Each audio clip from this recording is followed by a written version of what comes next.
അസ്സലാമു അലൈക്കും വറഹ്മത്തുള്ളാഹി വബറകാതുഹു.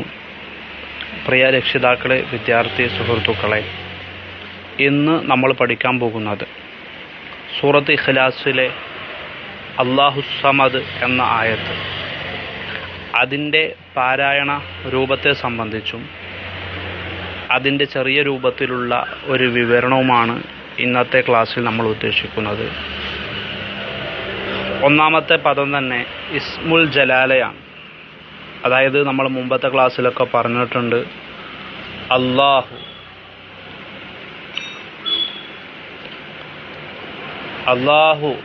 എന്ന റബ്ബിൻ്റെ നാമം, ആ പദത്തിന് ഇസ്മുൽ ജലാല എന്നാണ് പറയാം. അപ്പോൾ ഇസ്മുൽ ജലാല എന്ന് പറയുമ്പോൾ ഉടനെ നമുക്ക് എന്ത് ചെയ്യണം?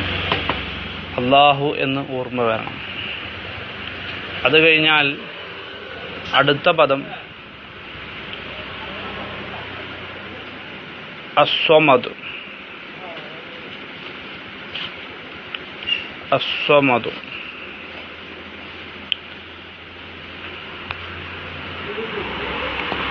ഇതിലെ ഒന്നാമത്തെ പദം ഹംസയാണ്. ഈ ഹംസക്ക് നമ്മൾ മുമ്പ് ഇതിൻ്റെ പേര് നമ്മൾ പറഞ്ഞിട്ടുണ്ട്. ഏതാണ് ഈ ഹംസയുടെ പേര്? ഹംസത്തുൽ വസ്ൽ എന്നാണ്. ഹംസത്തുൽ വസ്ൽ, അതായത് അസ്വമദ് എന്ന പദം മാത്രം നമ്മൾ ഉച്ചരിക്കുമ്പോൾ ആ ഹംസ ഉച്ചരിക്കും, അസ്വമദ്. എന്നാൽ ഇസ്മുൽ ജലാലയിലേക്ക് ചേർക്കുമ്പോൾ എന്ത് ചെയ്യില്ല? ആ ഹംസ ഉച്ചരിക്കുകയില്ല. അല്ലാഹുസ്സമദ്, അസ്വമദ്, അല്ലാഹുസ്സമദ് രണ്ടും നമ്മൾ പറഞ്ഞു നോക്കാം. അപ്പോൾ മറ്റൊരു പദത്തിലേക്ക്, മുമ്പിലുള്ള പദത്തിലേക്ക് ചേർക്കുമ്പോൾ ഉച്ചരിക്കാത്ത ഹംസക്കാണ് എന്ത് പറയാ? ഹംസത്തുൽ വസ്ൽ എന്ന് പറയുക. അപ്പോൾ ഒന്നാമത്തെ അക്ഷരം ഹംസ എങ്ങനെയുള്ള ഹംസയാണ്? ഹംസത്തുൽ വസ്ലാണ്. ഹംസത്തുൽ വസ്ൽ തസ്ഖുതു വസ്ലൻ നബ്ദഉ ബിഹാ ആ. അസ്വമദ് എന്ന് നമ്മൾ പറയുകയാണെങ്കിൽ, അത് മാത്രം ഉച്ചരിക്കുകയാണെങ്കിൽ ആ എന്ന് പറഞ്ഞുകൊണ്ടാണ് എന്ത് ചെയ്യേണ്ടത്? ആ പദം ആരംഭിക്കേണ്ടത്. അടുത്ത അക്ഷരം ലാം. എങ്ങനെയുള്ള ലാമാണ്? സ്വാദിൻ്റെ മുമ്പിലാണ് ലാം വന്നിട്ടുള്ളത്. അപ്പോൾ ആ ലാം എന്തായിരിക്കും? നമ്മൾ മുമ്പ് പറഞ്ഞിട്ടുണ്ട്, ആ ലാം ഷംസിയ എന്നാണ് അതിൻ്റെ പേര്. ലാം ഷംസിയ. എന്താ ലാം ഷംസിയ എന്ന് പറഞ്ഞാൽ? അവിടെ ആ ലാമിന് എന്ത് ചെയ്യില്ല? ഉച്ചരിക്കുകയില്ല. സ്വാദിൻ്റെ മുമ്പിലാണ് ലാം വന്നിട്ടുള്ളത്. അപ്പോൾ ആ ലാമിന് എന്ത് ചെയ്യില്ല? ഉച്ചരിക്കുകയില്ല. അസ്വമദ് എന്ന് പറഞ്ഞാലും അല്ലാഹുസ്സമദ് എന്ന് പറഞ്ഞാലും ആ ലാമിൻ്റെ ഉച്ചാരണം അവിടെ ഉണ്ടാവുകയില്ല. അതുകൊണ്ടാണ് ലാമു ഷംസിയ എന്ന് പറയാനുള്ള കാരണം. സ്വാദിൻ്റെ മുമ്പിൽ ലാമു വന്നതുകൊണ്ടാണ് ലാമു ഷംസിയ ആകാനുള്ള കാരണം. ആ ലാമിനെ എന്ത് ചെയ്യണം? സ്വാദിലേക്ക് ചേർക്കണം. അതുകൊണ്ടാണ് അവിടെ സ്വാദിന് എന്ത് വന്നിട്ടുള്ളത്? സദ് വന്നിട്ടുള്ളത്. അപ്പം ലാം ഷംസിയ മുദ്ഗമ, ഇദ്ഗാം ചെയ്യാം. ലാമു ഷംസിയ എന്ത് ചെയ്യുക? സ്വാദിലേക്ക് ഇദ്ഗാം ചെയ്യുക. ഫിസ്വാദിൽ മഫ്തൂഹ, ഫതഹ് ചെയ്യപ്പെട്ട ആ സ്വാദിലേക്ക്. ഫതഹ് ചെയ്യപ്പെട്ട അസ്വമദ് എന്ന് പറയുമ്പോൾ അങ്ങനെയാണല്ലോ, ഫതഹണ്ട. അപ്പോൾ ലാം ഷംസിയ മുദ്ഗമ ഫിസ്വാദിൽ മഫ്തൂഹ, ഫതഹ് ചെയ്യപ്പെട്ട സ്വാദിലേക്ക് ഇദ്ഗാം ചെയ്ത ലാം ഷംസിയ, അങ്ങനെയാണ് നമ്മൾ പറയുക. അടുത്ത അക്ഷരം സ്വാദ് ഫതഹ് ചെയ്യപ്പെട്ട നമ്മൾ പറഞ്ഞില്ലേ, അസ്വ എന്നാണ് പറയുക. അടുത്ത അക്ഷരം മീം ഫതഹ.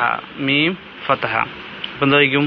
മ എന്ന് വായിക്കും. അസ്വമ എന്താ വായിക്കണ്ടേ?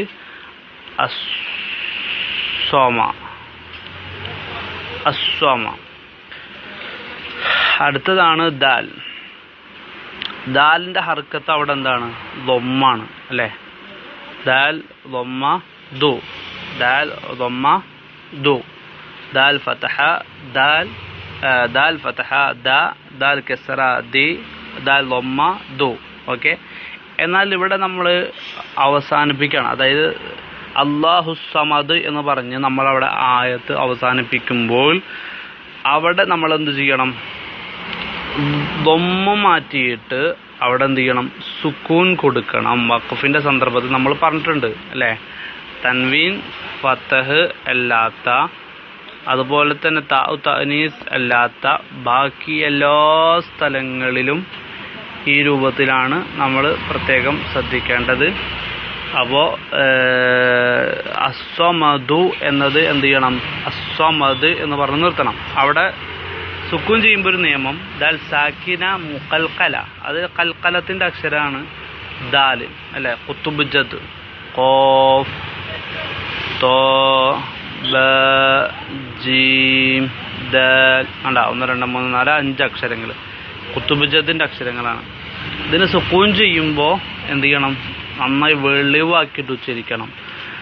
അസ്സമദ്, അസ്സമദ്, അല്ലാഹു സമദ്, അല്ലാഹു സമദ്.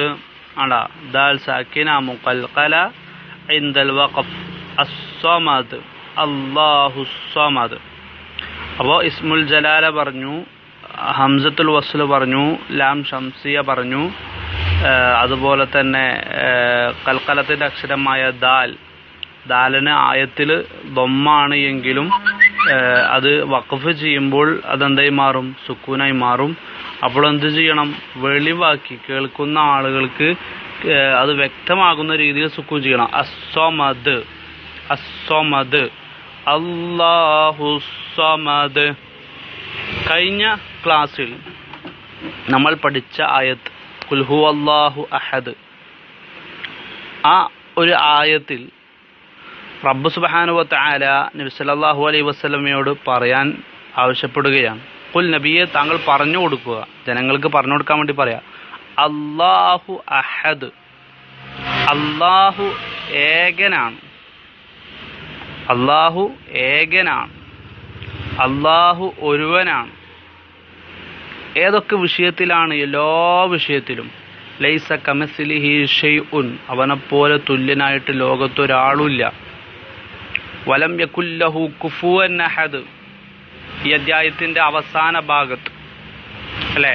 അവസാനത്തെ ഭാഗത്ത് വന്ന ആയത്ത്, അവസാനത്തെ ആയത്ത്, റബ്ബിന് പോലെ ലോകത്ത് വേറൊരാളുമില്ല, വേറൊന്നുമില്ല. അല്ലാഹു അഹദ്, അല്ലാഹു ഏകനാണ്, അല്ലാഹു ഒരുവനാണ് അല്ലേ?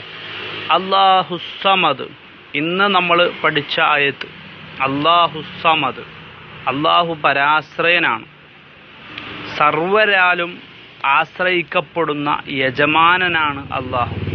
അഥവാ അല്ലാഹുവിന് ഒരാളുടെയും ആശ്രയം, സഹായം ആവശ്യം ഇല്ല. എന്നാൽ എല്ലാവർക്കും അല്ലാഹുവിൻ്റെ സഹായം ആവശ്യമാണ്. അല്ലാഹുവിൻ്റെ സഹായം കൂടാതെ ലോകത്തൊരു ജീവിക്കും, ഒരു മനുഷ്യനും ഒരാൾക്കും ഒന്നിനും എന്ത് ചെയ്യാൻ പറ്റൂല? ജീവിക്കാൻ കഴിയില്ല.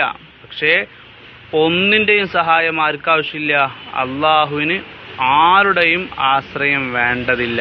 അതാണ് അല്ലാഹു സമദ്. അവൻ അജയ്യനാണ്, അവൻ അജയ്യനായ റബ്ബാണ്. ഒരാളുടെയും ആശ്രയം, യാതൊന്നിൻ്റെയും യാതൊരു തരത്തിലുള്ള ആശ്രയവും വേണ്ടതില്ല എന്ന് പഠിപ്പിക്കുന്ന ആയത്താണ്.